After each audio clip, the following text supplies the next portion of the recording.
ಇದು ಗುಂಡ್ಲುಗುರ್ಕಿ. ಎರಡನೇ ಕ್ರಾಪು. ಅದಕ್ಕೆ ಮೊದಲು ಒಂದ್ಸಾರಿ ಆ ಕ್ರಾಪ್ಗೆ ಹಾಕೊಂಡಿದ್ದೆ. ಇನ್ನು ಮೂರನೇ ಕ್ರಾಪ್ ಈಗ ಇದೆ ಆಲ್ರೆಡಿ.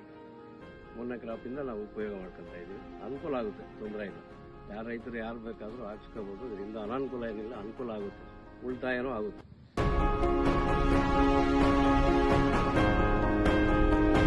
ನಮ್ಗೆ ಹೋದ್ರೂ ಒಂದು 7,000 ರೂಪಾಯಿ ಖರ್ಚಾಗುತ್ತೆ ವರ್ಷಕ್ಕೆ.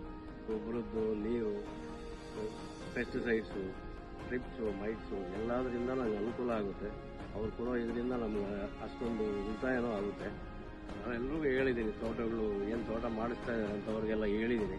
ಅವರು ನೆಕ್ಸ್ಟ್ ಕ್ರಾಪ್ಗೆ ಹಾಕ್ಸ್ಕೊತೀವಿ ಅಂತ ಹೇಳ್ತಾ ಇದ್ದಾರೆ.